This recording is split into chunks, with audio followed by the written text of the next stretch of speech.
اعوذ باللہ من الشیطان الرجیم بسم اللہ الرحمن الرحیم اللہم صلی علی سیدنا محمد وعلی آل سیدنا محمد وبارک وسلم وصلی علیہ۔ جی ناظرین کرام، الحمدللہ ثم الحمدللہ، ماہ محرم الحرام کا آغاز ہو چکا ہے، اسلامی سال کا آغاز ہو چکا ہے۔ الحمدللہ ایوری منتھ کے خاص اعمال اور وظائف کا ذکر کیا جاتا ہے، اور الحمدللہ پچھلے دنوں میں ایک ویڈیو کلپ ریکارڈ کروایا تھا، لیکن وہ جو ہے اپلوڈ نہیں ہو سکا، تو آج مجبوراً جو ہے دوسرا ویڈیو کلپ جو ہے ریکارڈ کروانا پڑ رہا ہے۔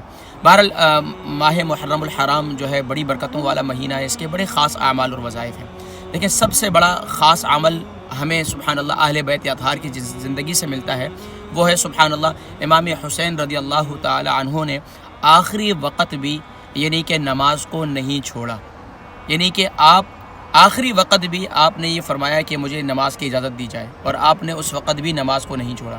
اور دوسرا اس ماہ کا دوسرا خاص عمل وہ ہے سبحان اللہ قرآن کی تلاوت۔ پہلا عمل نماز کی پابندی، دوسرا عمل قرآن کی تلاوت۔ امام حسین رضی اللہ تعالی عنہ نے سبحان اللہ نیزے کی نوک پر بھی سورہ الرحمن کی تلاوت کو جاری رکھا۔ تو یہ کیا پیغام تھا؟ اپنے نانا کی امت کو یہ پیغام دیا، اے میرے نانا کی امتیوں، تم نماز کو نہ چھوڑنا اور قرآن کی تلاوت کو نہ چھوڑنا۔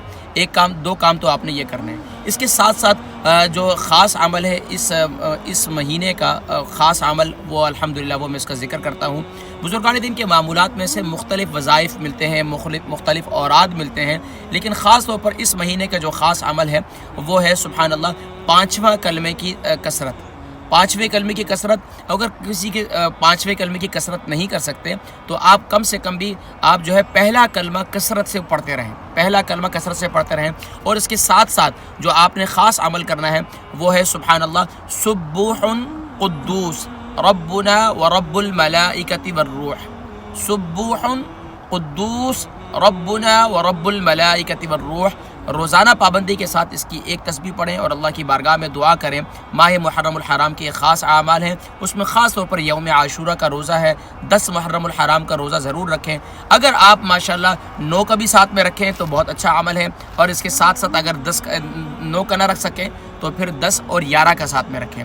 اگر کوئی نہ رکھ سکے 2 روزے تو کم سے کم 1 روزہ بھی آپ رکھ سکتے ہیں۔ اللہ تبارک و تعالی ہم سب کے من جملہ تمام اعمال صالحہ کو اپنی بارگاہ میں قبول و منظور فرمائے، اور ہم سب کو اس ماہ کی بھی برکات نصیب فرمائے، اور ہمیں خوب کثرت کے ساتھ اعمال پر استقامت نصیب فرمائے۔